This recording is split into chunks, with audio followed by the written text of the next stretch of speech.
بسم الله الرحمن الرحيم ألف لام ميم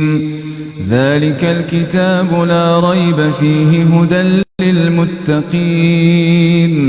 الذين يؤمنون بالغيب ويقيمون الصلاة ومما رزقناهم ينفقون والذين يؤمنون بما أنزل إليك وما أنزل من قبلك وبالآخرة هم يوقنون أولئك على هدى من ربهم وأولئك هم المفلحون إن الذين كفروا سواء عليهم أنذرتهم أم لم تنذرهم لا يؤمنون ختم الله على قلوبهم وعلى سمعهم وعلى أبصارهم غشاوة ولهم عذاب عظيم ومن الناس من يقول آمنا بالله وباليوم الآخر وما هم بمؤمنين يخادعون الله والذين آمنوا وما يخادعون إلا أنفسهم وما يشعرون في قلوبهم مرض فزادهم الله مرضا ولهم عذاب أليم بما كانوا يكذبون وإذا قيل لهم لا تفسدوا في الأرض قالوا إنما نحن مصلحون ألا إنهم هم المفسدون ولكن لا يشعرون وإذا قيل لهم آمنوا كما آمن الناس قالوا أنؤمن كما آمن السفهاء ألا إنهم هم السفهاء ولكن لا يعلمون وإذا لقوا الذين آمنوا قالوا آمنا وإذا خلوا إلى شياطينهم قالوا إنا معكم إنما نحن مستهزئون الله يستهزئ بهم ويمدهم في طغيانهم يعمهون أولئك الذين اشتروا الضلالة بالهدى فما ربحت تجارتهم وما كانوا مهتدين مثلهم كمثل الذي استوقد نارا فلما أضاءت ما حوله ذهب الله بنورهم وتركهم في ظلمات لا يبصرون صم بكم عمي فهم لا يرجعون أو كصيب من السماء فيه ظلمات ورعد وبرق يجعلون أصابعهم في آذانهم من الصواعق حذر الموت والله محيط بالكافرين يكاد البرق يخطف أبصارهم كلما أضاء استقاء لهم مشوا فيه، وإذا أظلم عليهم قاموا، ولو شاء الله لذهب بسمعهم وأبصارهم، إن الله على كل شيء قدير. يا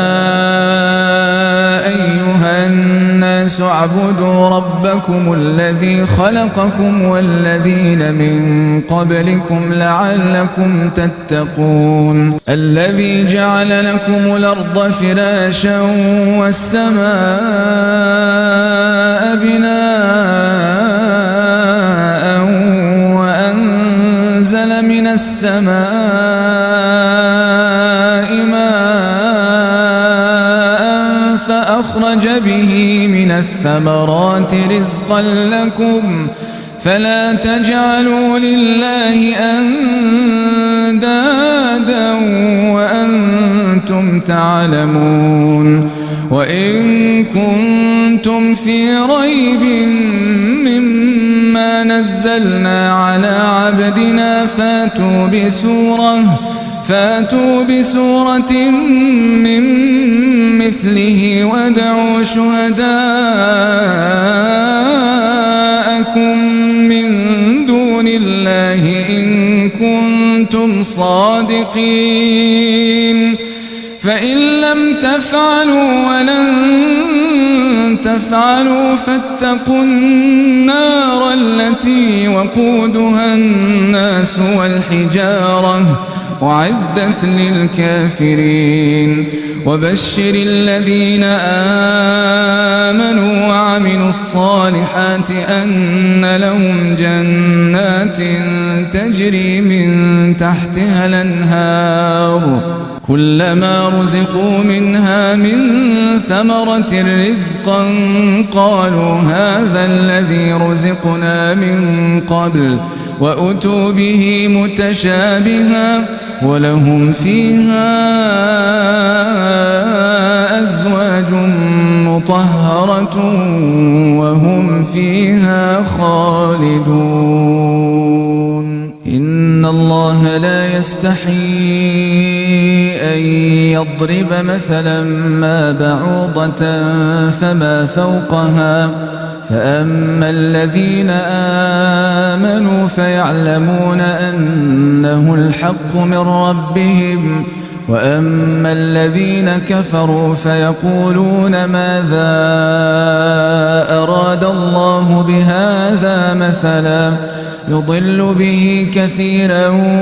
ويهدي به كثيرا، وما يضل به إلا الفاسقين الذين ينقضون عهد الله من بعد ميثاقه ويقطعون ما أمر الله به أن يوصل ويفسدون في الأرض، أولئك هم الخاسرون. كيف تكفرون بالله وكنتم أمواتا فأحياكم ثم يميتكم ثم يحييكم ثم إليه ترجعون. هو الذي خلق لكم ما في الأرض جميعا ثم استوى إلى السماء فسواهن 7 سماوات وهو بكل شيء عليم. وإذ قال ربك للملائكة إني جاعل في الأرض خليفة، قالوا أتجعل فيها من يفسد فيها ويسفك الدماء ونحن نسبح بحمدك ونقدس لك، قال إني أعلم ما لا تعلمون. وعلم آدم الأسماء كلها ثم عرضهم على الملائكة الملائكة فقال أنبئوني بأسماء هؤلاء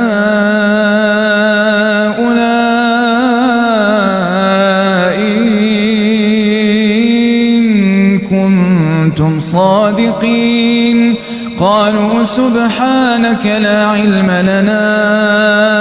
إلا ما علمتنا إنك أنت العليم الحكيم. قال يا آدم أنبئهم بأسمائهم فلما أنبأهم بأسمائهم قال ألم أقل لكم إني أعلم غيب السماوات والأرض وأعلم ما تبدون وما كنتم تكتمون. وإذ قلنا للملائكة اسجدوا لآدم فسجدوا إلا إبليس أبى واستكبر وكان من الكافرين. وقلنا يا آدم اسكن أنت وزوجك الجنة وكلا منها رغدا حيث شئتما ولا تقربا هذه الشجرة فتكونا من الظالمين. فأزلهما الشيطان عنها فأخرجهما مما كانا فيه وقلنا اهبطوا بعضكم لبعض عدو ولكم في الأرض مستقر ومتاع إلى حين. فتلقى آدم من ربه كلمات فتاب عليه إنه هو التواب الرحيم. قلنا اهبطوا منها جميعا فإما ياتينكم مني هدى فمن تبع هداي فلا خوف عليهم ولا هم يحزنون. والذين كفروا وكذبوا بآياتنا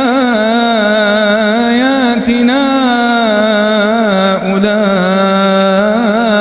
أصحاب النار هم فيها خالدون. يا بني إسرائيل اذكروا نعمتي التي أنعمت عليكم وأوفوا بعهدي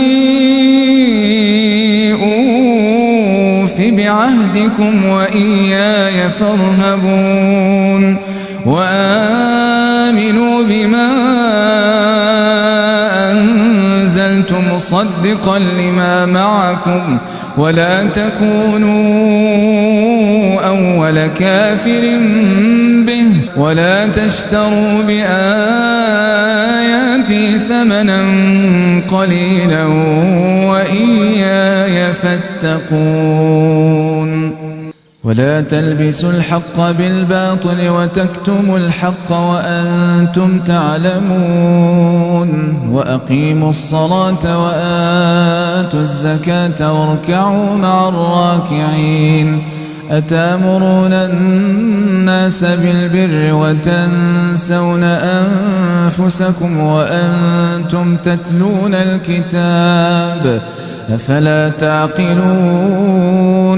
واستعينوا بالصبر والصلاة وإنها لكبيرة إلا على الخاشعين الذين يظنون أنهم ملاقو ربهم وأنهم إليه راجعون. يا بني إسرائيل اذكروا نعمتي التي أنعمت عليكم وأني فضلتكم على العالمين. واتقوا يوما لا تجزي نفس عن نفس شيئا ولا يقبل منها شفاعة ولا يؤخذ منها عدل ولا هم ينصرون. وإذ نجيناكم من آل فرعون يسومونكم سوء العذاب يذبحون أبناءكم ويستحيون نساءكم وفي ذلكم بلاء من ربكم عظيم. وإذ فرقنا بكم البحر فأنجيناكم وأغرقنا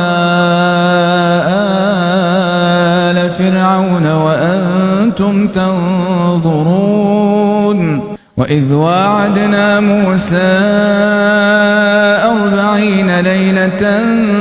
ثم اتخذتم العجل من بعده وأنتم ظالمون ثم عفونا عنكم من بعد ذلك لعلكم تشكرون. وإذا آتينا موسى الكتاب والفرقان لعلكم تهتدون. وإذ قال موسى لقومه يا قوم إنكم ظلمتم أنفسكم باتخاذكم العجل فتوبوا إلى بارئكم فاقتلوا أنفسكم ذلكم خير لكم عند بارئكم فتاب عليكم إنه هو التواب الرحيم. وإذ قلتم يا موسى لن نؤمن لك حتى نرى الله جهرة فأخذتكم الصاعقة وأنتم تنظرون ثم بعثناكم من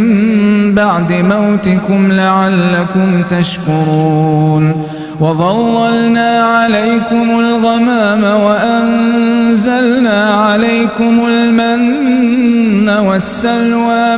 كلوا من طيبات ما رزقناكم وما ظلمونا ولكن كانوا أنفسهم يظلمون. وإذ قلنا ادخلوا هذه القرية فكلوا منها حيث شئتم رغدا وادخلوا الباب سجدا وقولوا حطة يغفر لكم خطاياكم وسنزيد المحسنين. فبدل الذين ظلموا قولا غير الذي قيل لهم فأنزلنا على الذين ظلموا رجزا من السماء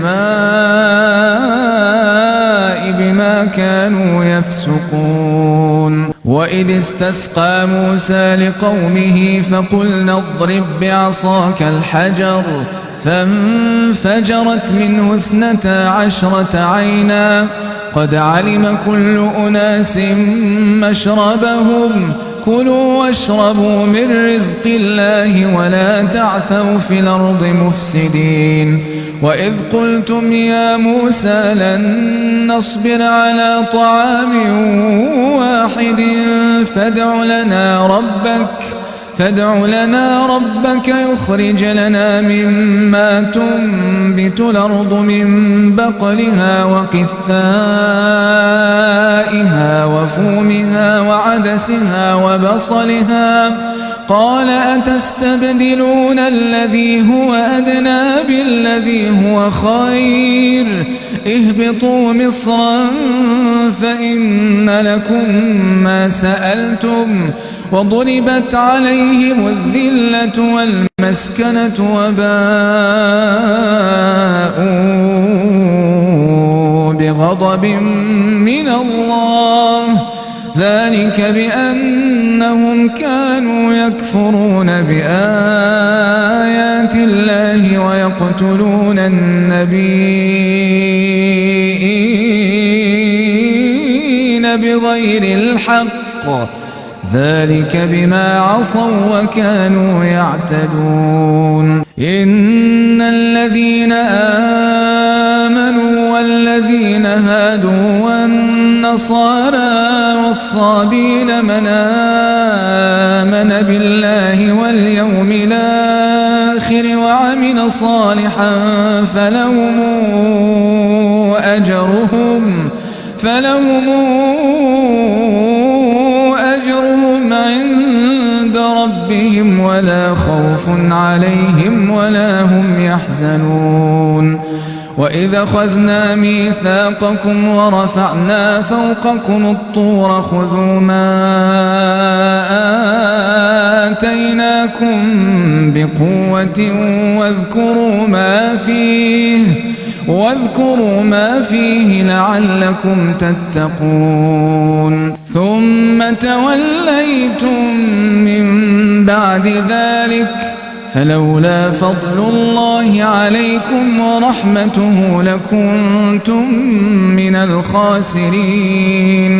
ولقد علمتم الذين اعتدوا منكم في السبت فقلنا لهم كونوا قردة خاسئين فجعلناها نكالا لما بين يديها وما خلفها وموعظة للمتقين وإذ قال موسى لقومه إن الله يأمركم أن تذبحوا بقرة قالوا أتتخذنا هزؤا قال أعوذ بالله أن أكون من الجاهلين قالوا ادع لنا ربك يبين لنا ما هي قال إنه يقول إنها بقرة لا فارض ولا بكر عوان بين ذلك فافعلوا ما تؤمرون قالوا ادع لنا ربك يبين لنا ما لونها قال إنه يقول إنها بقرة صفراء فاقع لونها تسر الناظرين قالوا ادع لنا ربك يبين لنا ما هي إن البقرة شابه علينا وإنا إن شاء الله لمهتدون قال إنه يقول إنها بقرة لا ذلول تثير الأرض ولا تسقي الحرث مسلمة لا شية فيها قالوا لا نجئت بالحق فذبحوها وما كانوا يفعلون وإذ قتلتم نفسا فادارأتم فيها والله مخرج ما كنتم تكتمون فقلنا اضربوه ببعضها كذلك يحيي الله الموتى ويريكم آياته لعلكم تعقلون ثم قست قلوبكم من بعد ذلك فهي كالحجارة أو أشد قسوة وإن من الحجارة لما يتفجر منه الأنهار وإن منها لما يشقق فيخرج منه الماء وإن منها لما يهبط من خشية الله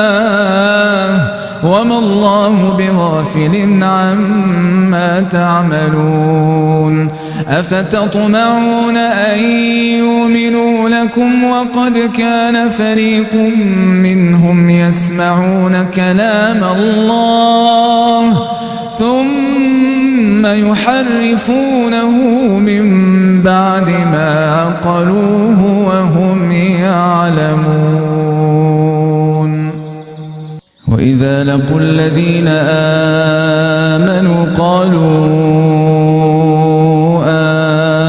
آمنا وإذا خلا بعضهم إلى بعض قالوا أتحدثونهم بما فتح الله عليكم ليحاجوكم به عند ربكم أفلا تعقلون أولا يعلمون أن الله يعلم ما يسرون وما يعلنون ومنهم أميون لا يعلمون الكتاب إلا أماني وإن هم إلا يظنون فويل للذين يكتبون الكتاب بأيديهم ثم يقولون هذا من عند الله ليشتروا به ثمنا قليلا فويل لهم مما كتبت أيديهم وويل لهم مما يكسبون وقالوا لن تمسنا النار إلا أياما معدودة قل اتخذتم عند الله عهدا فلن يخلف الله عهده أم تقولون على الله ما لا تعلمون بلى من كسب سيئة وأحاطت به خطيئاته فأولئك أصحاب النار هم فيها خالدون والذين آمنوا وعملوا الصالحات أولئك أصحاب الجنة هم فيها خالدون وإذا أخذنا ميثاق بني إسرائيل لا تعبدون إلا الله وبالوالدين إحسانا وذي القربى واليتامى والمساكين وقولوا للناس حسنا وأقيموا الصلاة وآتوا الزكاة ثم توليتم إلا قليلا منكم وأنتم معرضون وإذا أخذنا ميثاقكم لا تسفكون دماءكم ولا تخرجون أنفسكم من دياركم ثم أقررتم وأنتم تشهدون ثم أنتم هؤلاء تقتلون أنفسكم وتخرجون فريقا منكم من ديارهم تظاهرون عليهم بالإثم والعدوان وإن ياتوكم أسارى تفادوهم وهو محرم عليكم إخراجهم أفتؤمنون ببعض الكتاب وتكفرون ببعض فما جزاء من يفعل ذلك منكم إلا خزي في الحياة الدنيا ويوم القيامة يردون إلى أشد العذاب وما الله بغافل عما يعملون أولئك الذين اشتروا الحياة الدنيا بالآخرة فلا يخفف عنهم العذاب ولا هم ينصرون ولقد آتينا موسى الكتاب وقفينا من بعده بالرسل وآتينا عيسى ابن مريم البينات وأيدناه بروح القدس أفكلما جاءكم رسول بما لا تهوى أنفسكم استكبرتم ففريقا كذبتم وفريقا تقتلون وقالوا قلوبنا غلف بل لعنهم الله بكفرهم فقليلا ما يؤمنون ولما جاءهم كتاب من عند الله مصدق لما معهم وكانوا من قبل يستفتحون على الذين كفروا فلما جاءهم ما عرفوا كفروا به فلعنة الله على الكافرين بئس ما اشتروا به أنفسهم أن يكفروا بما أنزل الله بغيا أن ينزل الله من فضله على من يشاء من عباده فباءوا بغضب على غضب وللكافرين عذاب مهين وإذا قيل لهم آمنوا بما أنزل الله قالوا نؤمن بما أنزل علينا ويكفرون بما وراءه وهو الحق مصدقا لما معهم قل فلم تقتلون أنبياء الله من قبل إن كنتم مؤمنين ولقد جاءكم موسى بالبينات ثم اتخذتم العجل من بعده وأنتم ظالمون وإذا أخذنا ميثاقكم ورفعنا فوقكم الطور خذوا ما آتيناكم بقوة واسمعوا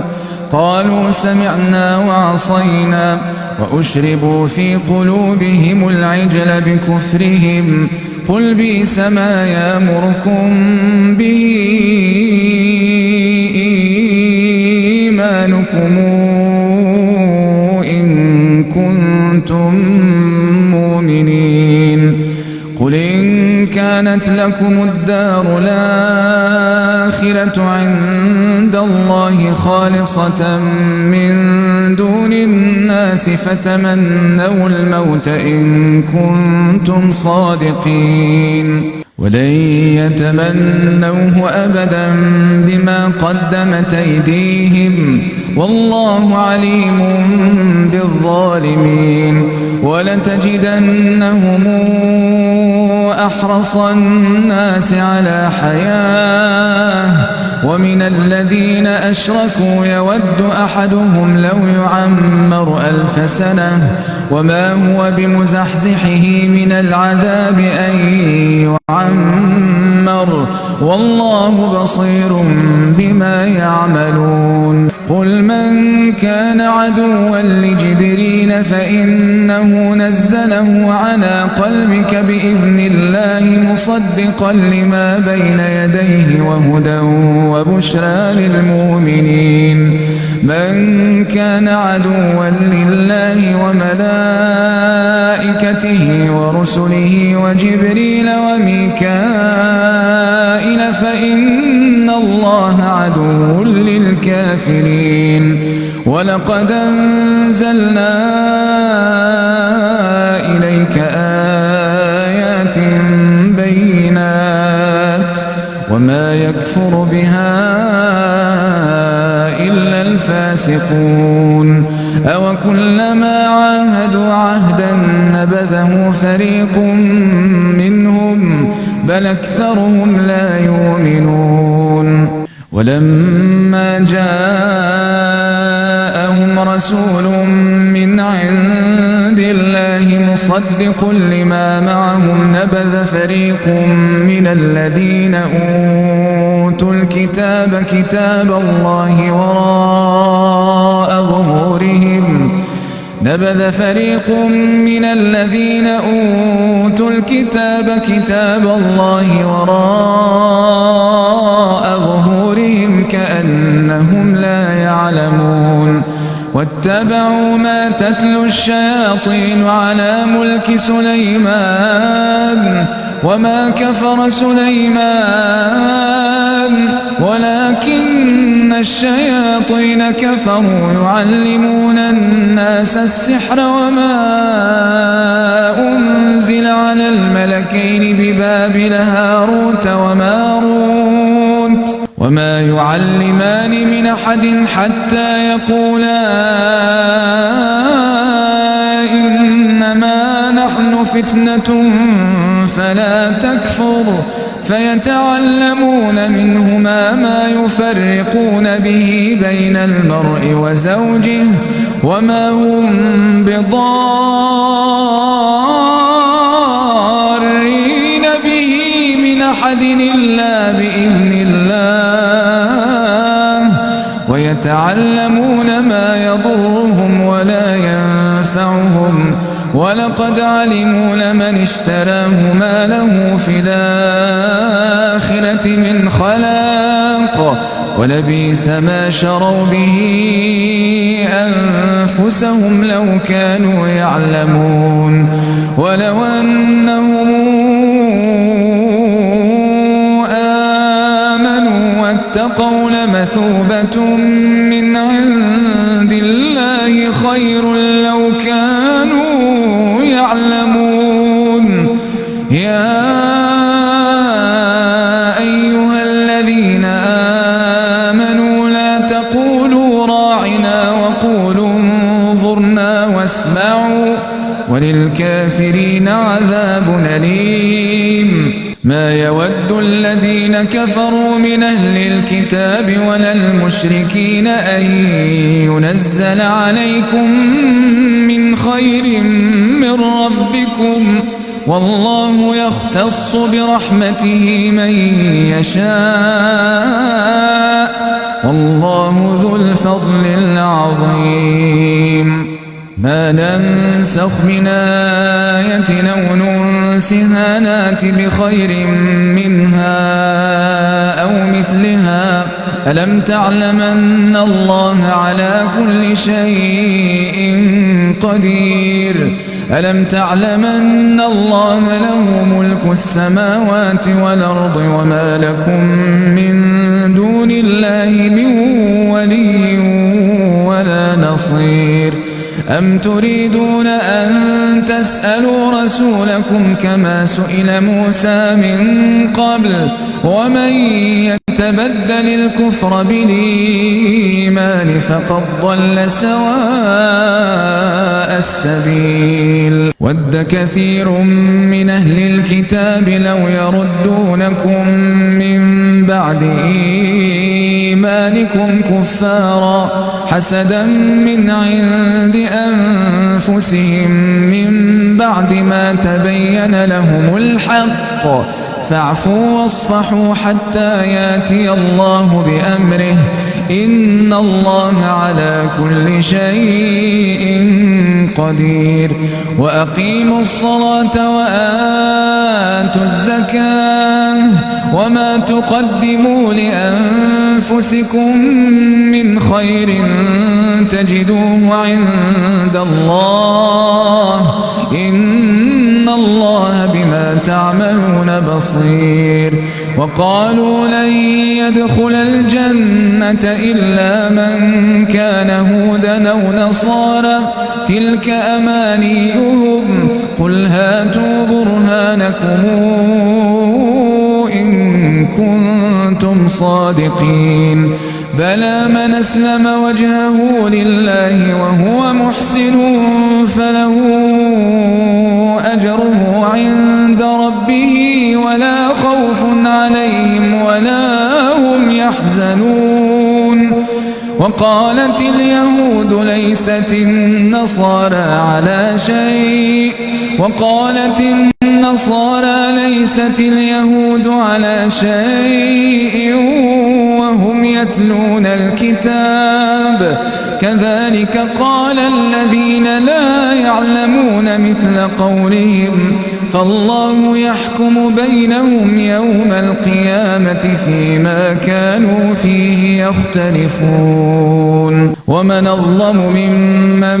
منع مساجد الله أن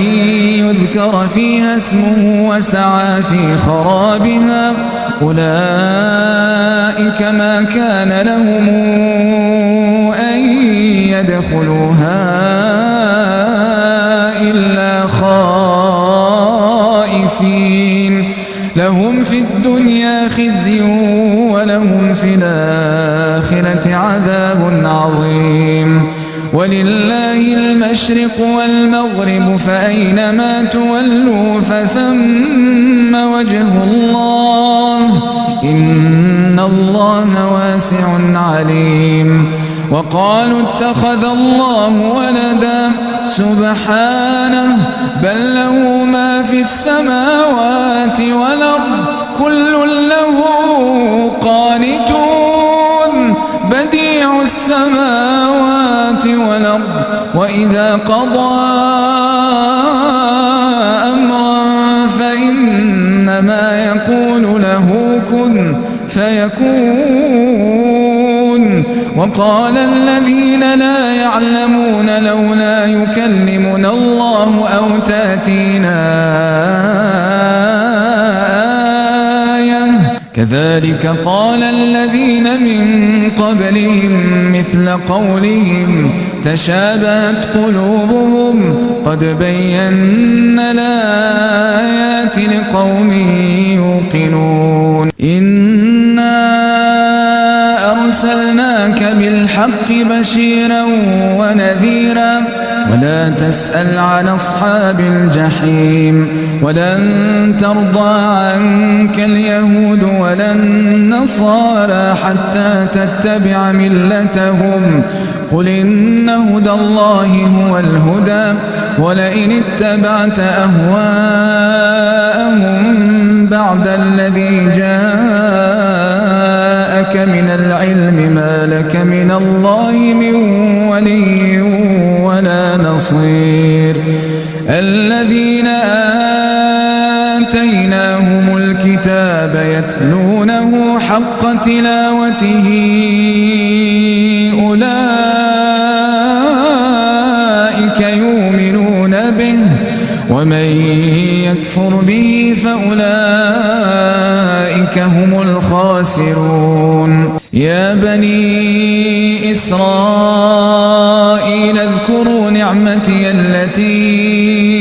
أنعمت عليكم وأني فضلتكم على العالمين واتقوا يوما لا تجزي نفس عن نفس شيئا ولا يقبل منها عدل ولا تنفعها شفاعة ولا هم ينصرون وإذ ابتلى إبراهيم ربه بكلمات فأتمهن قال إني جاعلك للناس إماما قال ومن ذريتي قال لا ينال عهدي الظالمين وإذ جعلنا البيت مثابة للناس وأمنا واتخذوا من مقام إبراهيم مصلى وعهدنا إلى إبراهيم وإسماعيل أن طهر بيتي للطائفين والعاكفين والركع السجود وإذ قال إبراهيم رب اجعل هذا بلدنا آمنا وارزق أهله من الثمرات من آمن منهم بالله واليوم الآخر قال ومن كفر فأمتعه قليلا ثم أضطره إلى عذاب النار وبئس المصير وإذ يرفع إبراهيم القواعد من البيت وإسماعيل ربنا تقبل منا إنك أنت السميع العليم ربنا واجعلنا مسلمين لك ومن ذريتنا أمة مسلمة لك وأرنا مناسكنا وتب علينا إنك أنت التواب الرحيم ربنا وابعث فيهم رسولا منهم يتلو عليهم آياتك ويعلمهم الكتاب والحكمة ويزكيهم إنك أنت العزيز الحكيم ومن يرغب عن ملة إبراهيم إلا من سفه نفسه ولقد اصطفيناه في الدنيا وإنه في الآخرة لمن الصالحين إذ قال له ربه أسلم قال أسلمت لرب العالمين وأوصى بها إبراهيم بنيه ويعقوب يا بني إن الله اصطفى لكم الدين فلا تموتن إلا وأنتم مسلمون أم كنتم شهداء إذ حضر يعقوب الموت إذ قال لبنيه ما تعبدون من بعدي قالوا نعبد إلهك وإله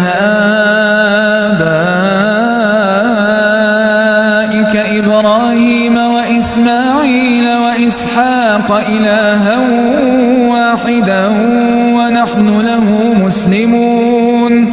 تلك أمة قد خلت لها ما كسبت ولكم ما كسبتم ولا تسألون عما كانوا يعملون وقالوا كونوا هودا أو نصارى تهتدوا قل بل ملة إبراهيم حنيفا وما كان من المشركين قولوا آمنا بالله وما أنزل إلينا وما أنزل إلى إبراهيم وإسماعيل وإسحاق ويعقوب والأسباط وما أوتي موسى وعيسى وما أوتي النبيون من ربهم لا نفرق بين أحد منهم ونحن له مسلمون فإن آمنوا بمثل ما آمنتم به فقد اهتدوا وإن تولوا فإنما هم في شقاق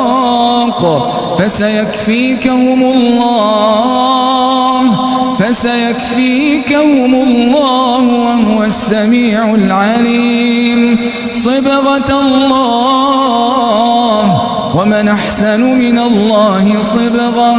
ونحن له عابدون قل تحاجوننا في الله وهو ربنا وربكم ولنا أعمالنا ولكم أعمالكم ونحن له مخلصون أم يقولون إن إبراهيم وإسماعيل وإسحاق ويعقوب والأسباط كانوا هودا أو نصارى قل أنتم أعلم أم الله ومن أظلم ممن كتم شهادة عنده من الله وما الله بغافل عما تعملون تلك أمة قد خلت لها ما كسبت ولكم ما كسبتم ولا تسألون عما كانوا يعملون سيقول السفهاء من الناس ما ولاهم عن قبلتهم التي كانوا عليها قل لله المشرق والمغرب يهدي من يشاء إلى صراط مستقيم وكذلك جعلناكم أمة وسطا لتكونوا شهداء على الناس ويكون الرسول عليكم شهيدا وما جعلنا القبلة التي كنت عليها إلا لنعلم من يتبع الرسول ممن ينقلب على عقبيه وإن كانت لكبيرة إلا على الذين هدى الله وما كان الله ليضيع إيمانكم إن الله بالناس لرؤوف رحيم قد نرى تقلب وجهك في السماء فلنولينك قبلة ترضاها فول وجهك شطر المسجد الحرام وحيث ما كنتم فولوا وجوهكم شطره وإن الذين أوتوا الكتاب ليعلمون أنه الحق من ربهم وما الله بغافل عما يعملون ولئن أتيت الذين أوتوا الكتاب بكل آية ما تبعوا قبلتك وما أنت بتابع قبلتهم وما بعضهم بتابع قبلة بعض ولئن اتبعت أهواءهم من بعد ما جاءك من العلم إنك إذا لمن الظالمين الذين آتيناهم الكتاب يعرفونه كما يعرفون أبناءهم وإن فريقا منهم ليكتمون الحق وهم يعلمون الحق من ربك فلا تكونن من الممترين ولكل وجهة هو موليها فاستبقوا الخيرات أينما تكونوا يات بكم الله جميعا إن الله على كل شيء قدير ومن حيث خرجت فول وجهك شطر المسجد الحرام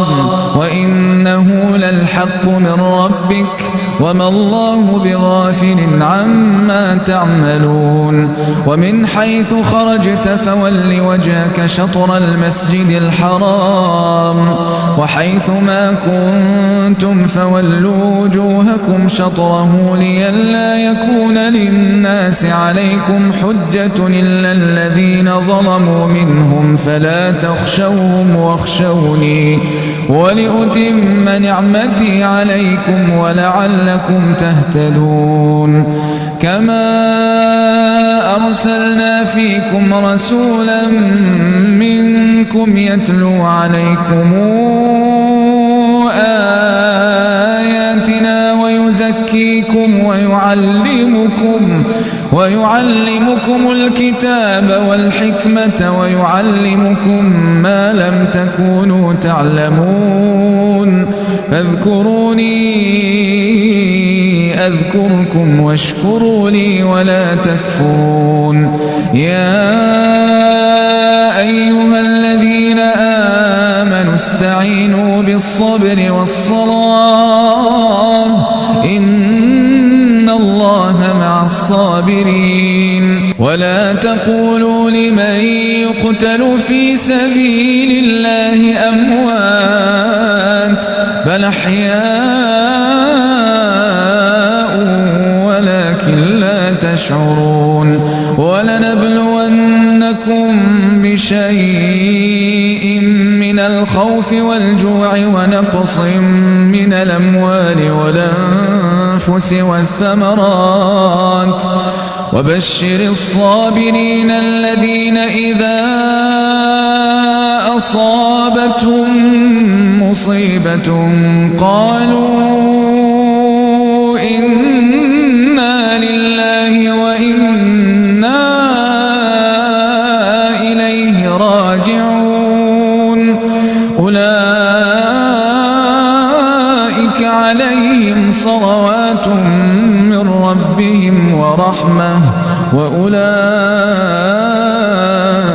هم المهتدون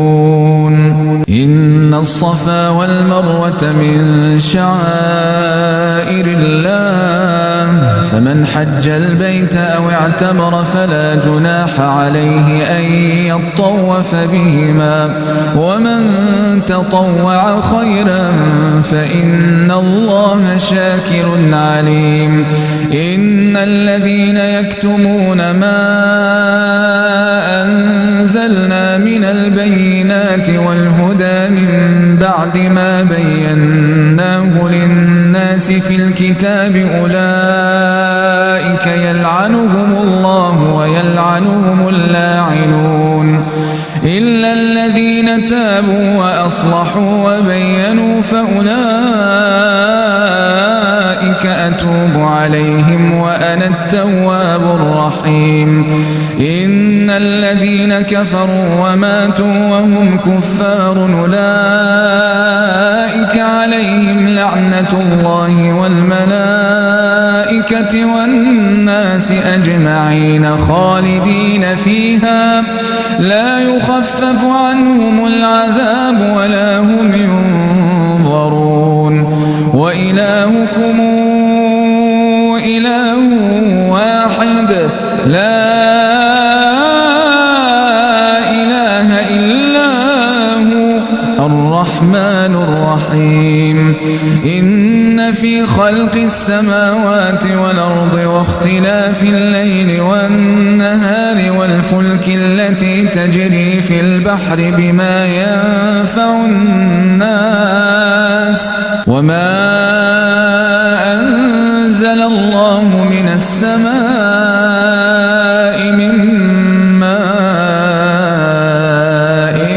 فأحيا به الأرض بعد موتها وبث فيها من كل دابة وتصريف الرياح والسحاب المسخر بين السماء والأرض لآيات لقوم يعقلون ومن الناس من يتخذ من دون الله أندادا يحبونهم كحب الله والذين آمنوا أشد حبا لله ولو ترى الذين ظلموا إذ يرون العذاب أن القوة لله جميعا وأن الله شديد العذاب إذ تبرأ الذين اتبعوا من الذين اتبعوا ورأوا العذاب وتقطعت بهم الأسباب وقال الذين اتبعوا لو أن لنا كرة فنتبرأ منهم كما تبرأوا منا كذلك يريهم الله أعمالهم حسرات عليهم وما هم بخارجين من النار يا أيها الناس كلوا مما في الأرض حلالا طيبا ولا تتبعوا خطوات الشيطان إنه لكم عدو مبين إنما يأمركم بالسوء والفحشاء وأن تقولوا على الله ما لا تعلمون وإذا قيل لهم اتبعوا ما أنزل الله قالوا بل نتبع ما ألفينا عليه آباءنا أولو كان آباؤهم لا يعقلون شيئا ولا يهتدون ومثل الذين كفروا كمثل الذي ينعق بما لا يسمع إلا دعاء ونداء صم بكم عمي فهم لا يعقلون يا أيها الذين آمنوا كلوا من طيبات ما رزقناكم واشكروا لله إن كنتم إياه تعبدون إنما حرم عليكم الميتة والدم ولحم الخنزير وما أهل به لغير الله فمن اضطر غير باغ ولا عاد فلا إثم عليه إن الله غفور رحيم إن الذين يكتمون ما أنزل الله من الكتاب ويشترون به ثمنا قليلا أولئك ما يأكلون في بطونهم إلا النار ولا يكلمهم الله يوم القيامة ولا يزكيهم ولهم عذاب أليم أولئك الذين اشتروا الضلالة بالهدى والعذاب بالمغفرة فما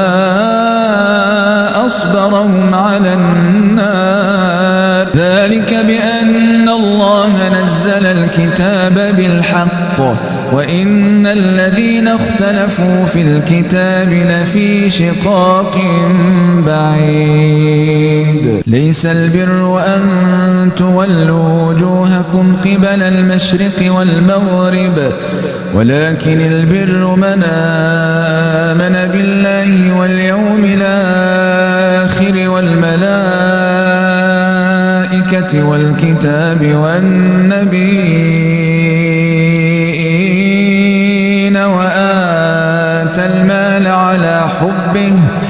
وآتى المال على حبه ذوي القربى واليتامى والمساكين وابن السبيل والسائلين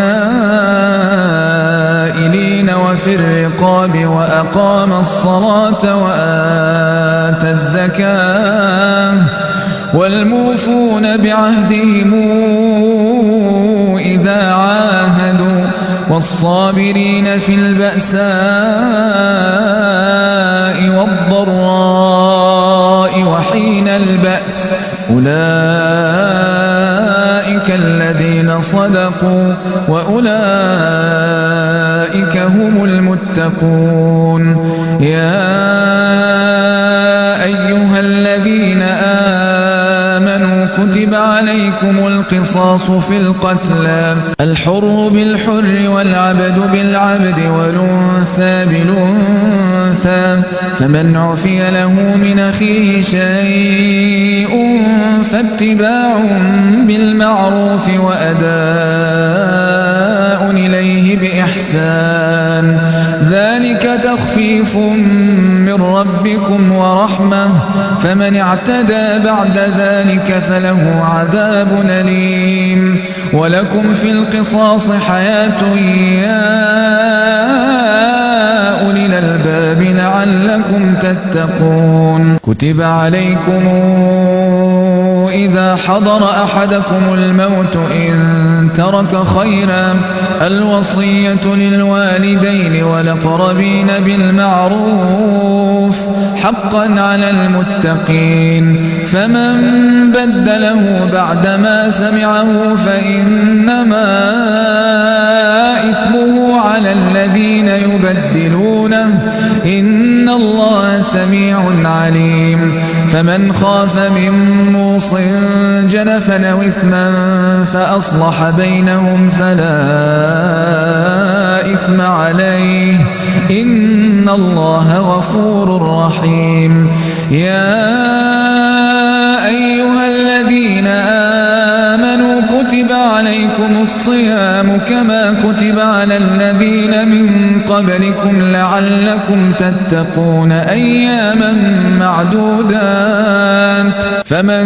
كان منكم مريضا أو على سفر فعدة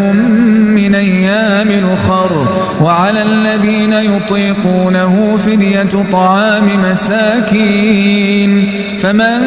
تطوع خيرا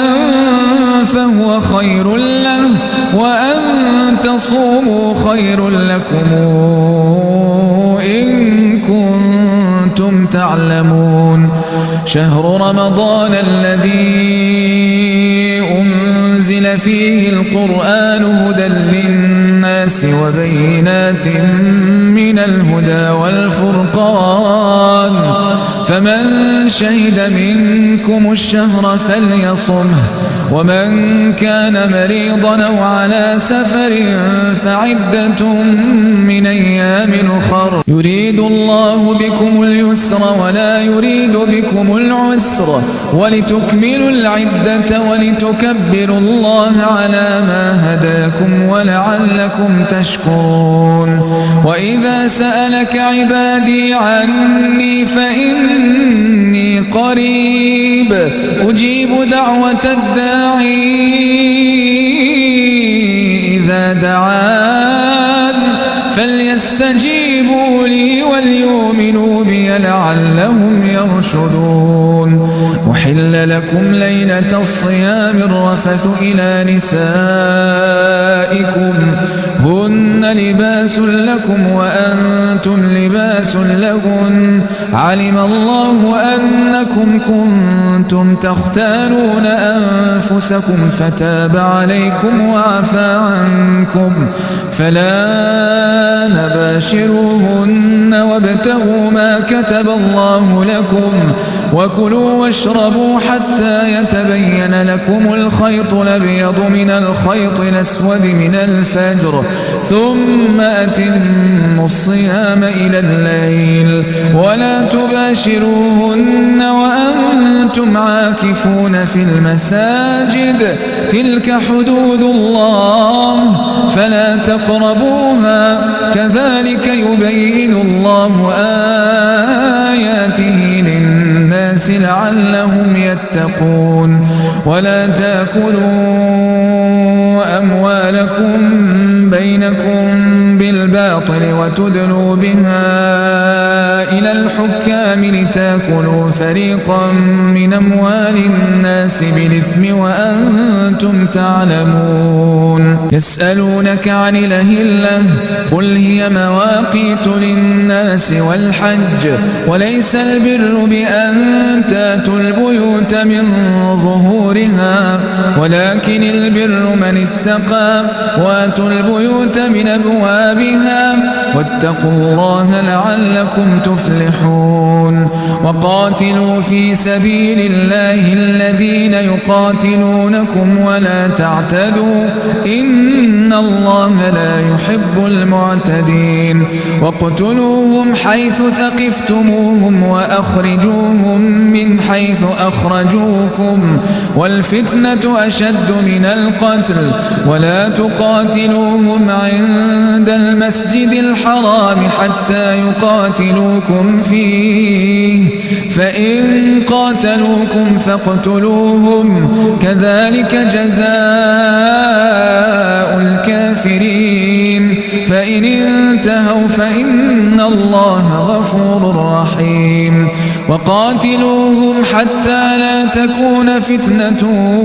ويكون الدين لله فإن انتهوا فلا عدوان إلا على الظالمين الشهر الحرام بالشهر الحرام والحرمات قصاص فمن اعتدى عليكم فاعتدوا عليه بمثل ما اعتدى عليكم واتقوا الله واعلموا أن الله مع المتقين وأنفقوا في سبيل الله ولا تلقوا بأيديكم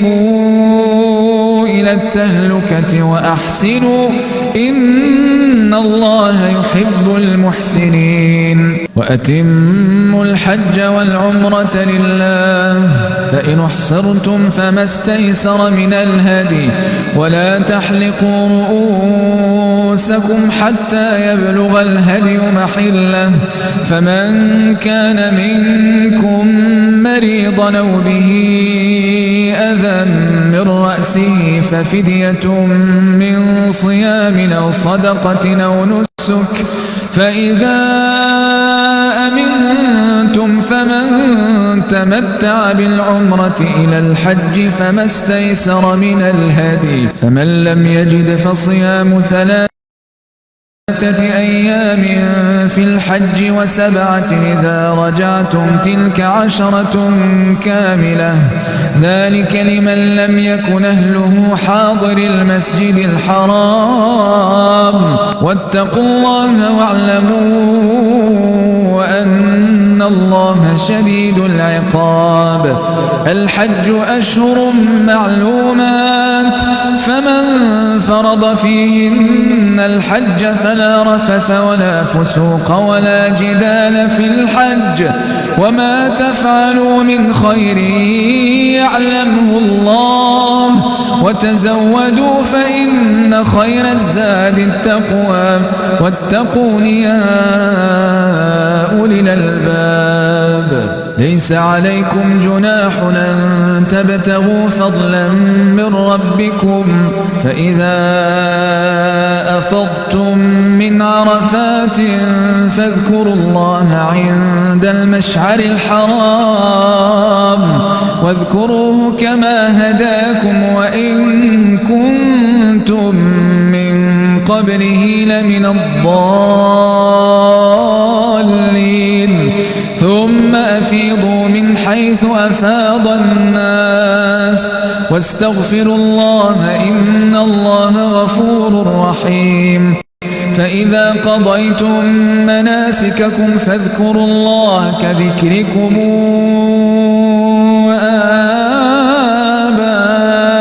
آباءكم أو أشد ذكرا فمن الناس من يقول ربنا آتنا في الدنيا وما له في الآخرة من خلاق ومنهم من يقول ربنا آتنا في الدنيا حسنة وفي الآخرة حسنة وقنا عذاب النار أولئك لهم نصيب مما كسبوا والله سريع الحساب واذكروا الله في أيام معدودات فمن تعجل في يومين فلا إثم عليه ومن تأخر فلا إثم عليه لمن اتقى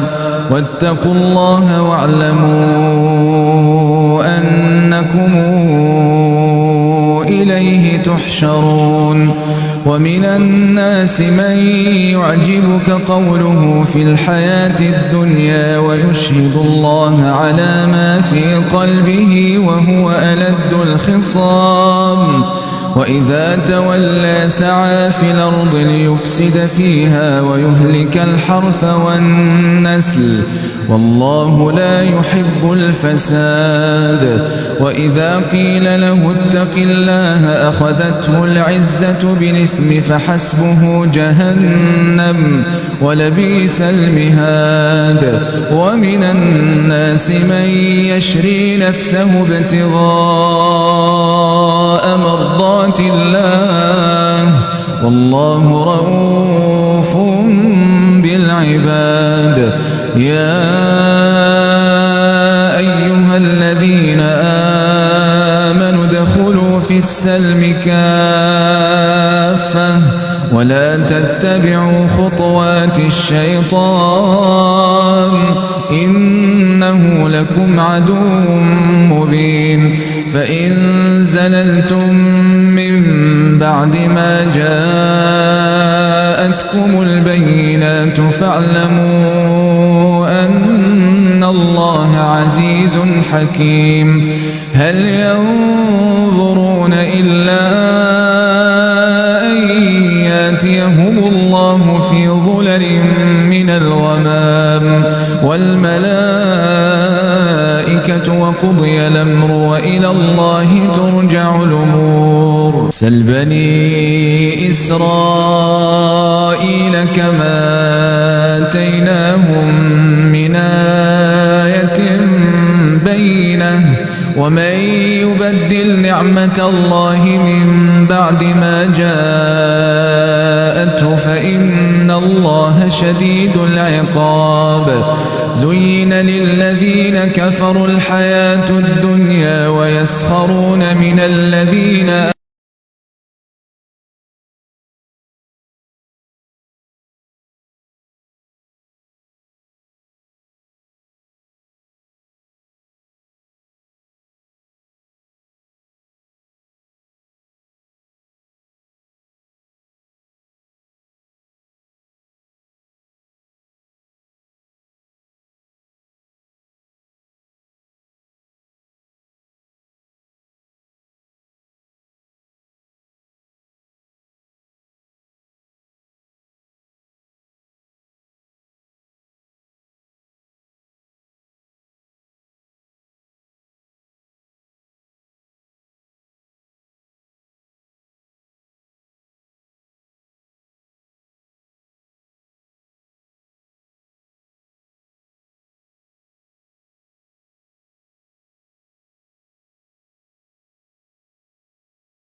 آمنوا والذين اتقوا فوقهم يوم القيامة والله يرزق من يشاء بغير حساب كان الناس أمة واحدة فبعث الله النبيين مبشرين ومنذرين وأنزل أنزل معهم الكتاب بالحق ليحكم بين الناس فيما اختلفوا فيه وما اختلف فيه إلا الذين أوتوه من بعد ما جاءتهم البينات بغيا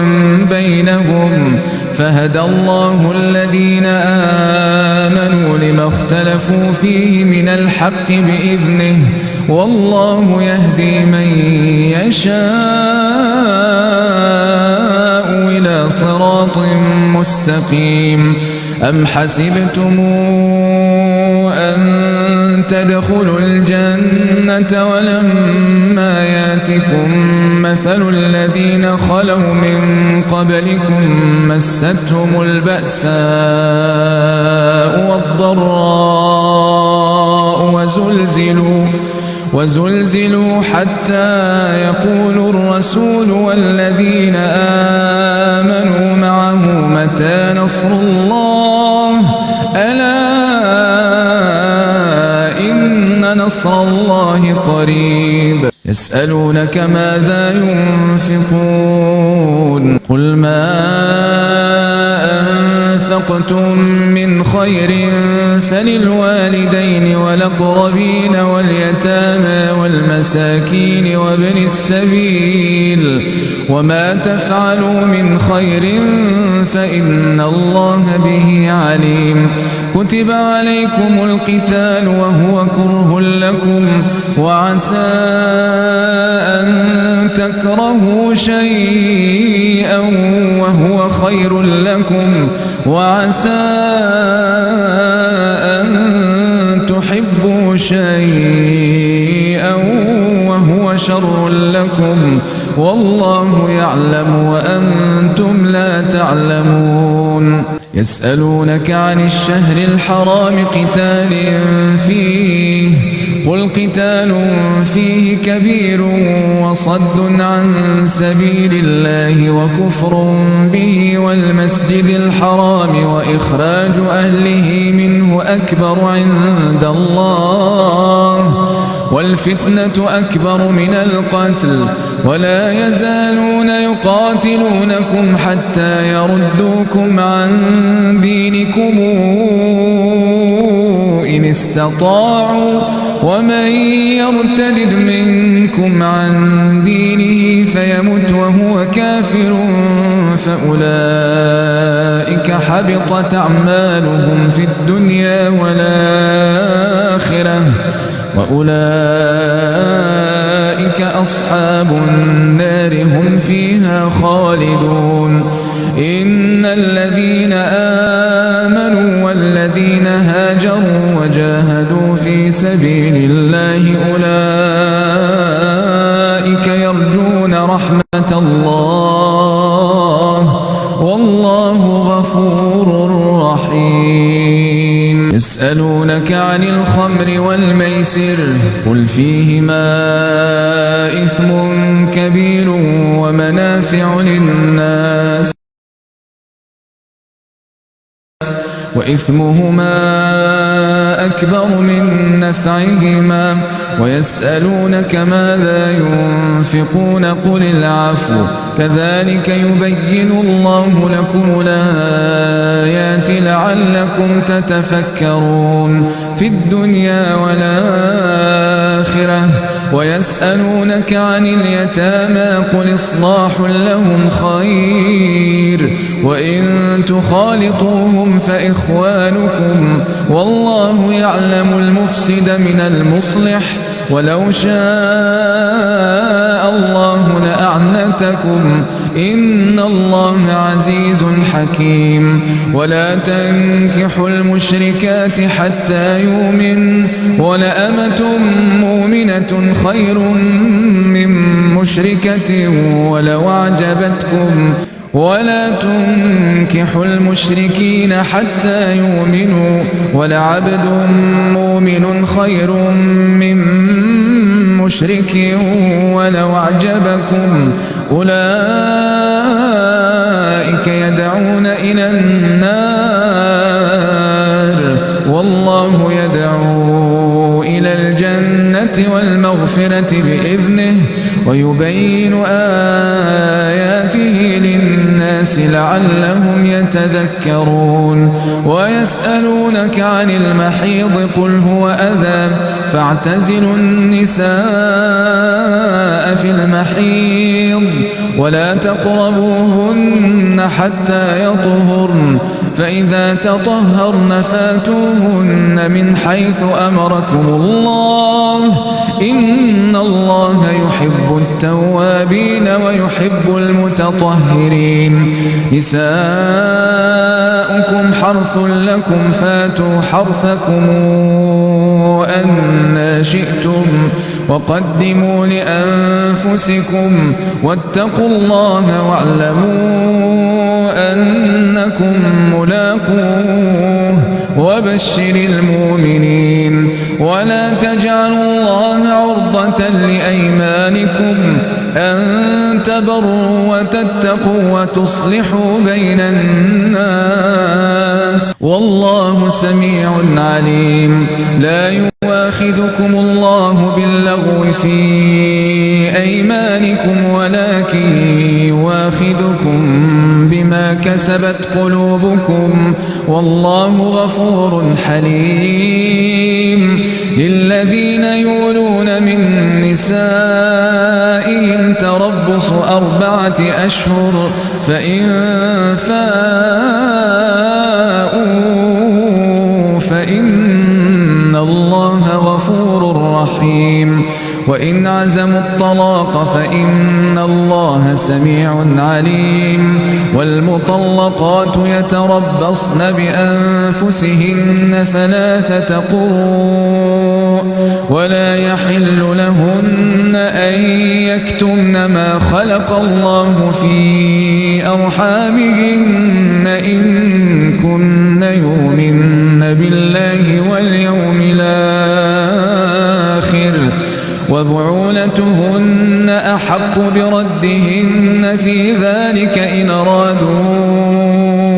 إصلاحا ولهن مثل الذي عليهن بالمعروف وللرجال عليهن درجة والله عزيز حكيم الطلاق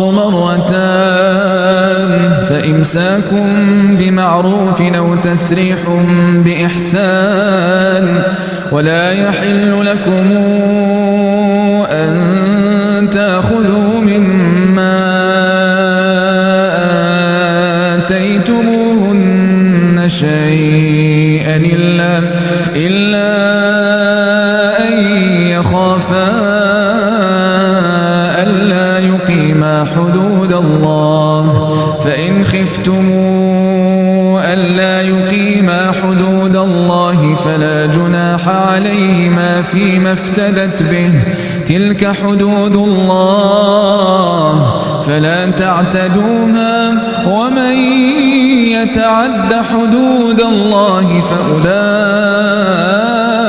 هم الظالمون فإن طلقها فلا تحل له من بعد حتى تنكح زوجا غيره فإن طلقها فلا جناح عليهما أن يتراجعا إن ظنا أن يقيما حدود الله وتلك حدود الله يبينها لقوم يعلمون وإذا طلقتم النساء فبلغن أجلهن فأمسكوهن بمعروف أو سرحوهن بمعروف ولا تمسكوهن ضرارا لتعتدوا ومن يفعل ذلك فقد ظلم نفسه ولا تتخذوا آيات الله هزؤا واذكروا نعمة الله عليكم وما أنزل عليكم من الكتاب والحكمة يعظكم به واتقوا الله واعلموا أن الله بكل شيء عليم وإذا طلقتم النساء فبلغن أجلهن فلا تعضلوهن أن ينكحن أزواجهن إذا تراضوا بينهم بالمعروف ذلك يوعظ به من كان منكم يؤمن بالله واليوم الآخر ذلكم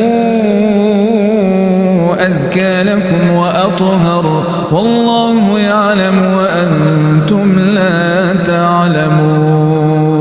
والوالدات يرضعن أولادهن حولين كاملين لمن أراد أن يتم الرضاعة وعلى المولود له رزقهن وكسوتهن بالمعروف لا تكلف نفس إلا وسعها لا تضار والدة بولدها ولا مولود له بولده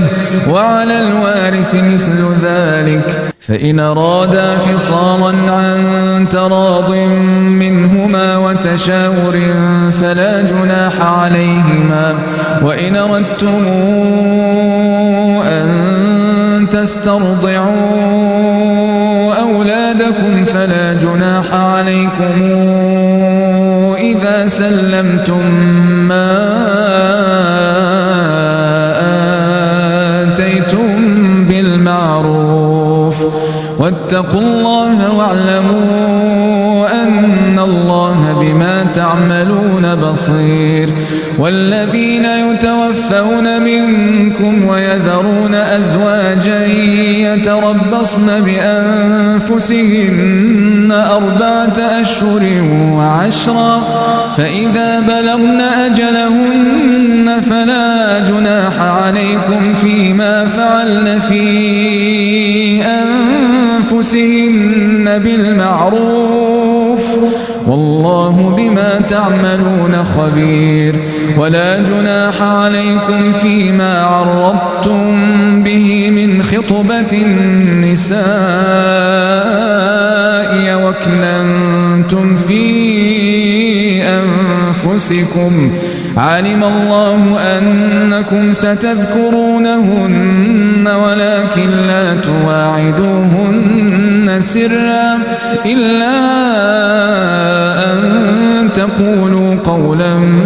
معروفا ولا تعزموا عقدة النكاح حتى يبلغ الكتاب أجله واعلموا أن الله يعلم ما في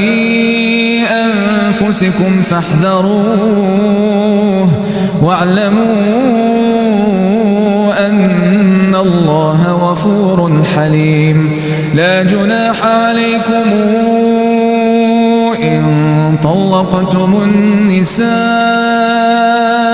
ما لم تمسوهن أو تفرضوا لهن فريضة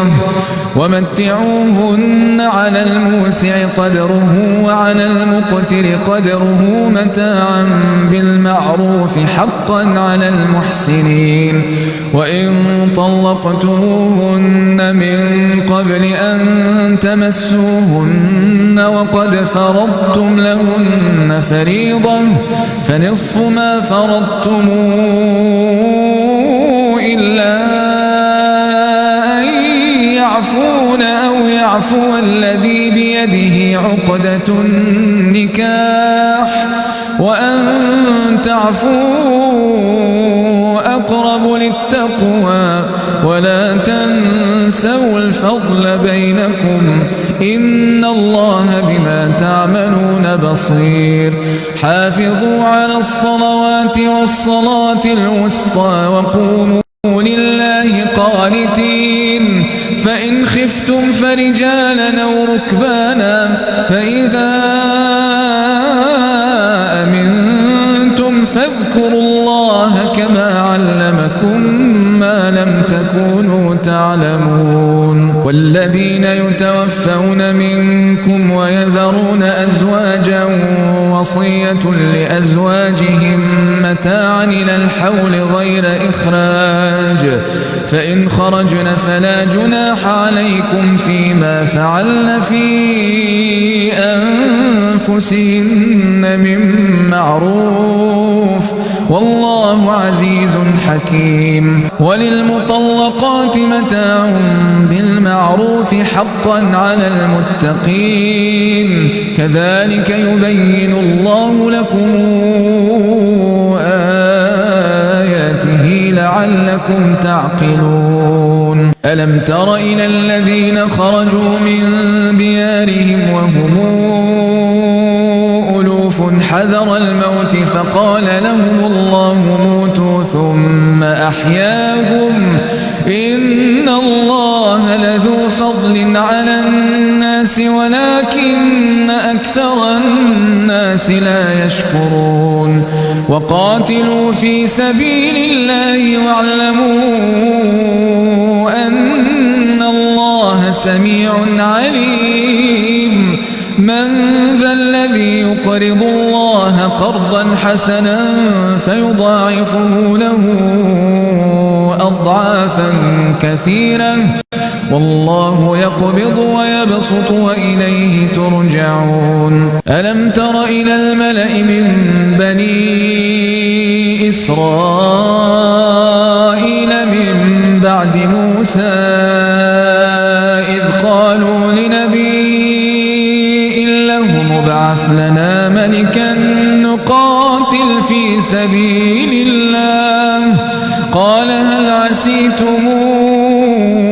إن كتب عليكم القتال ألا تقاتلوا؟ قالوا وما لنا ألا نقاتل في سبيل الله وقد أخرجنا من ديارنا وأبنائنا، فلما كتب عليهم القتال تولوا إلا قليلا منهم والله عليم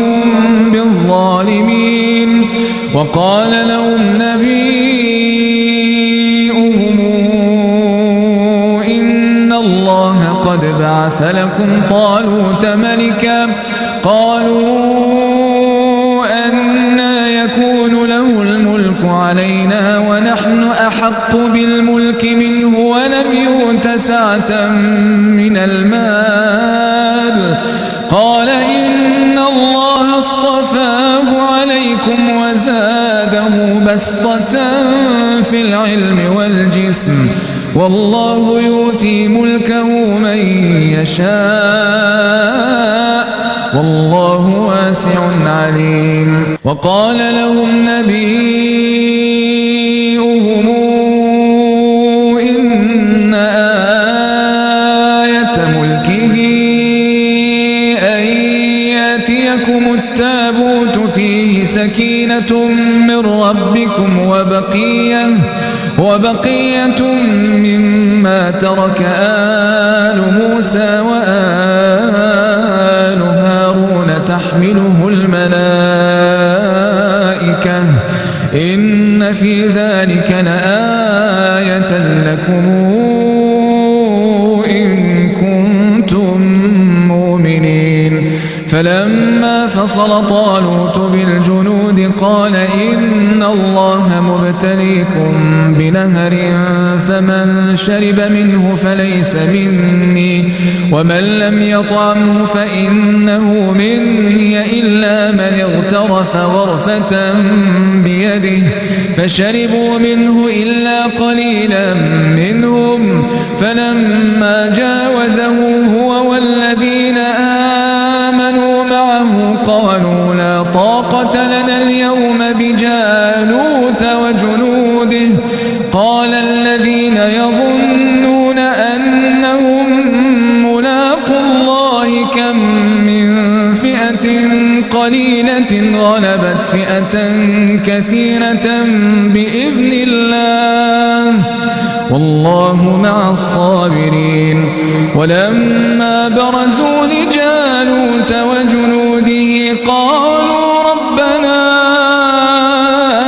أفرغ علينا صبرا وثبت أقدامنا وانصرنا على القوم الكافرين فهزموهم بإذن الله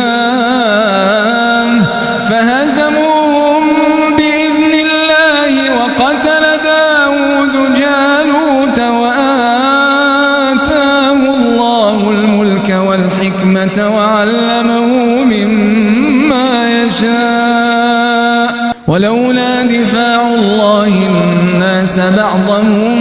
ببعض لفسدت الأرض ولكن الله ذو فضل على العالمين تلك آيات الله نتلوها عليك بالحق وإنك لمن المرسلين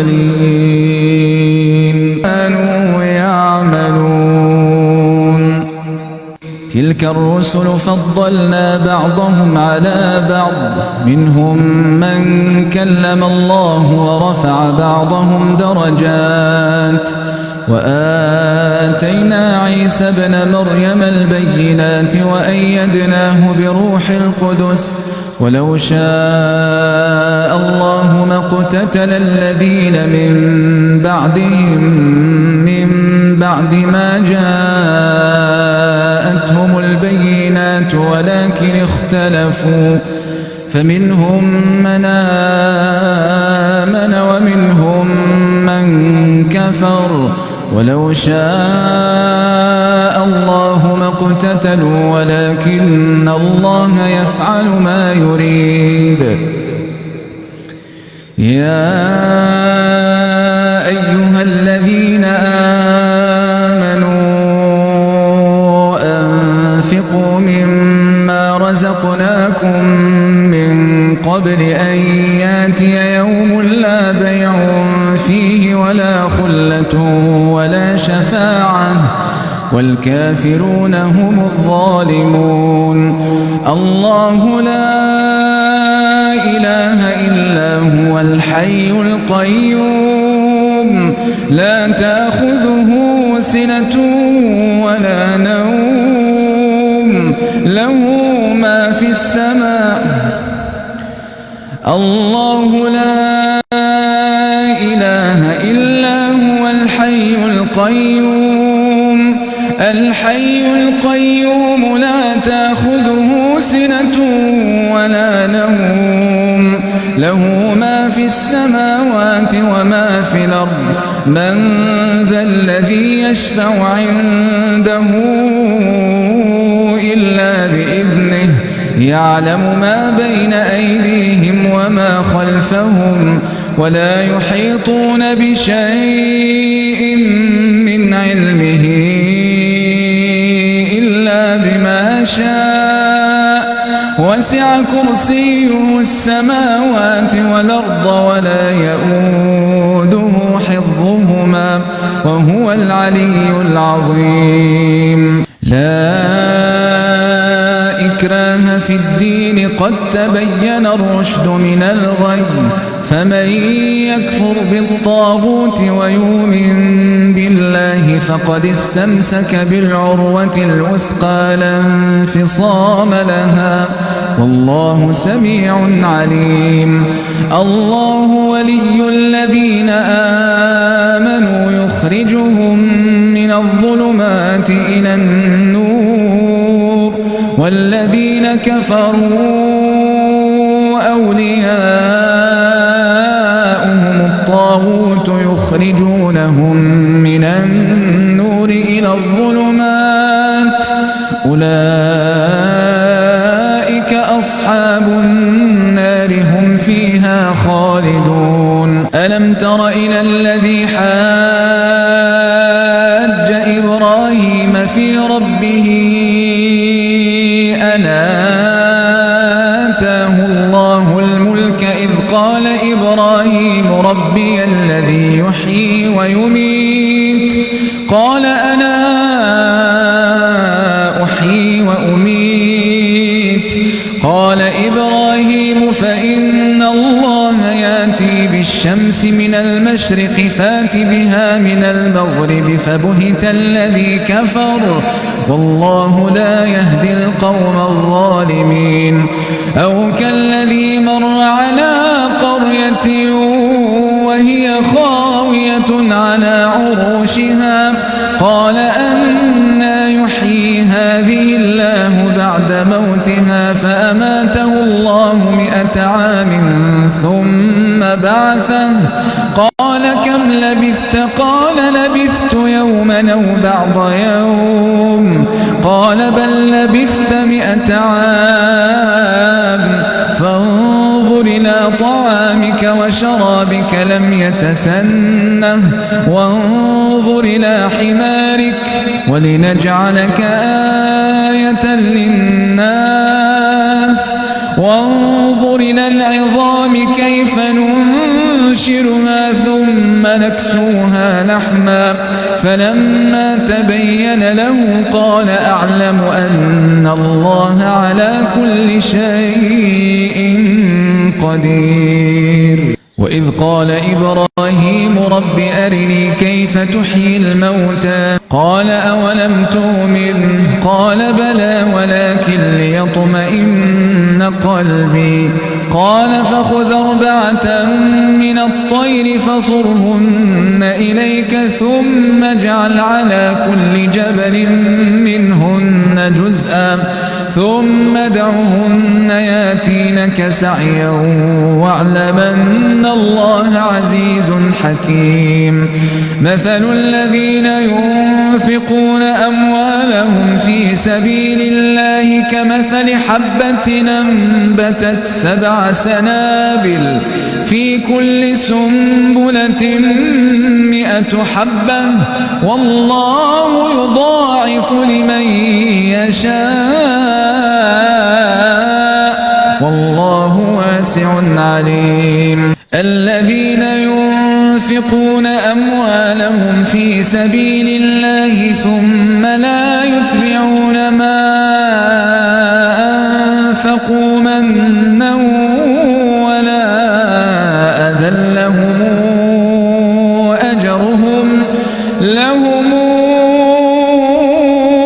أجرهم عند ربهم ولا خوف عليهم ولا هم يحزنون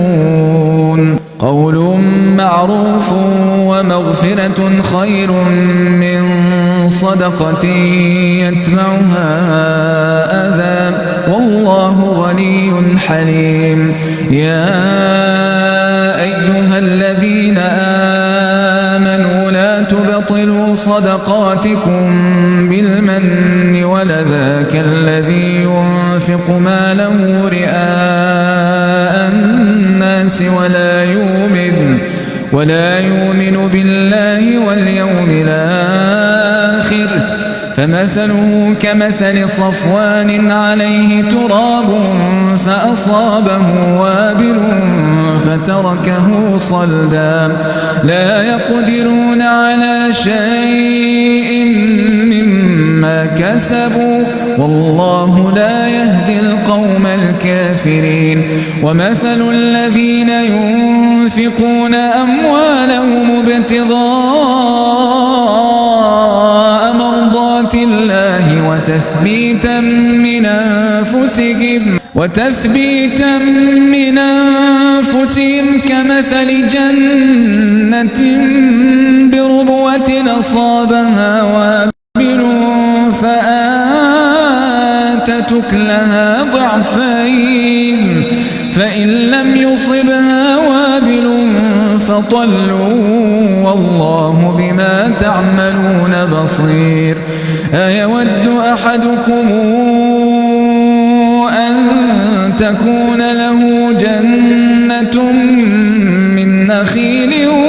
وأعناب تجري من تحتها الأنهار له فيها من كل الثمرات وأصابه الكبر وله ذرية ضعفاء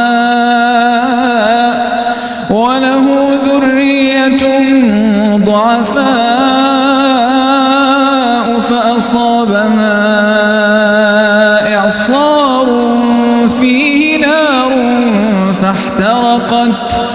كذلك يبين الله لكم الآيات لعلكم تتفكرون يا أيها الذين آمنوا أنفقوا من طيبات ما كسبتم ومما أخرجنا لكم من الأرض ولا تيمموا الخبيث منه تنفقون ولستم بآخذيه إلا أن تغمضوا فيه واعلموا أن الله غني حميد الشيطان يعدكم الفقر ويأمركم بالفحشاء والله يعدكم مغفرة منه وفضلا والله واسع عليم يؤتي الحكمة من يشاء ومن يؤت الحكمة فقد أوتي خيرا كثيرا وما يذكر إلا أولو الألباب وما أنفقتم من نفقة أو نذرتم من نذر فإن الله يعلمه وما للظالمين من أنصار إن تبدوا الصدقات فنعما هي وإن تخفوها وتؤتوها الفقراء فهو خير لكم ونكفر عنكم من سيئاتكم والله بما تعملون خبير ليس عليك هداهم ولكن الله يهدي من يشاء وما تنفقوا من خير فلأنفسكم وما تنفقون إلا ابتغاء وجه الله وما تنفقوا من خير يوفى إليكم وأنتم لا تظلمون للفقراء الذين أحصروا في سبيل الله لا يستطيعون ضربا في الأرض يحسبهم الجاهل أغنياء من التعفف تعرفهم بسيماهم لا يسألون الناس إلحافا وما تنفقوا من خير فإن الله به عليم الذين ينفقون أموالهم بالليل والنهار سرا وعلانية فلهم أجرهم عند ربهم ولا خوف عليهم ولا هم يحزنون الذين يأكلون الربا لا يقومون إلا كما يقوم الذي يتخبطه الشيطان من المس ذلك بأنهم قالوا إنما البيع مثل الربا وأحل الله البيع وحرم الربا فمن جاءه موعظة من ربه فانتهى فله ما سلف وأمره إلى الله ومن عاد فأولئك أصحاب النار هم فيها خالدون يمحق الله الربا ويربي الصدقات والله لا يحب كل كفار أثيم إن الذين آمنوا وعملوا الصالحات وأقاموا الصلاة وآتوا الزكاة لهم أجرهم عند ربهم ولا خوف عليهم ولا هم يحزنون يا أيها الذين آمنوا اتقوا الله وذروا ما بقي من الربا إن كنتم مؤمنين فإن لم تفعلوا فآذنوا بحرب من الله ورسوله وإن تبتم فلكم رؤوس أموالكم لا تظلمون ولا تظلمون وإن كان ذو عسرة فنظرة إلى ميسرة وأن تصدقوا خير لكم إن كنتم تعلمون واتقوا يوما ترجعون فيه إلى الله ثم توفى كل نفس ما كسبت وهم لا يظلمون يا أيها الذين آمنوا إذا تداينتم بدين إلى أجل مسمى فاكتبوه وليكتب بينكم كاتب بالعدل ولا ياب كاتب أن يكتب كما علمه الله فليكتب وليملل الذي عليه الحق وليتق الله ربه ولا يبخس منه شيئا فإن كان الذي عليه الحق سفيها أو ضعيفا أو لا يستطيع أن يمل هو فليملل وليه بالعدل واستشهدوا شهيدين من رجالكم فإن لم يكونا رجلين فرجل وامرأتان ممن ترضون من الشهداء أن تضل إحداهما فتذكر إحداهما الأخرى ولا ياب الشهداء إذا ما دعوا ولا تسأموا أن تكتبوه صغيرا أو كبيرا إلى أجله ذلكم أقسط عند الله وأقوم للشهادة وأدنى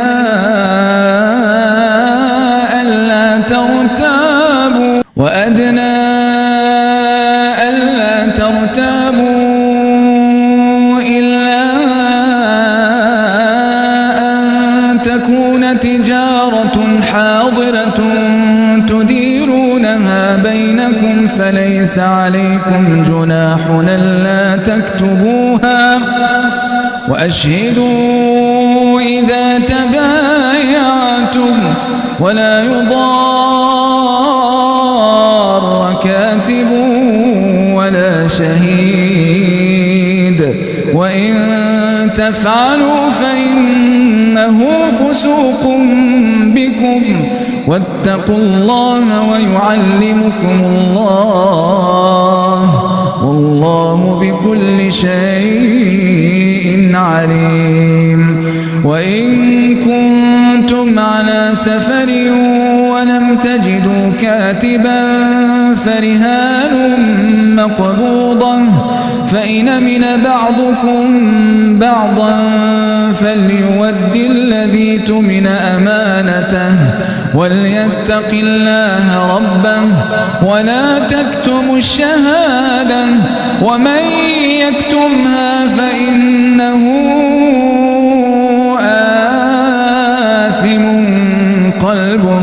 والله بما تعملون عليم لله ما في السماوات وما في الأرض وإن تبدوا ما في أنفسكم أو تخفوه يحاسبكم به الله فيغفر لمن يشاء ويعذب من يشاء والله على كل شيء قدير آمن الرسول بما أنزل إليه من ربه والمؤمنون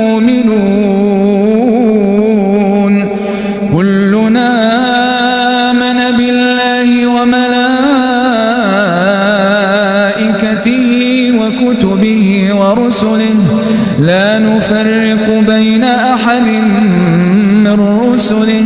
وقالوا سمعنا وأطعنا غفرانك ربنا وإليك المصير لا يكلف الله نفسا إلا وسعها لها ما كسبت وعليها ما اكتسبت ربنا لا تؤاخذنا إن نسينا أو أخطأنا ربنا ولا تحمل علينا إصرا كما حملته على الذين من قبلنا ربنا ولا تحملنا ما لا طاقة لنا به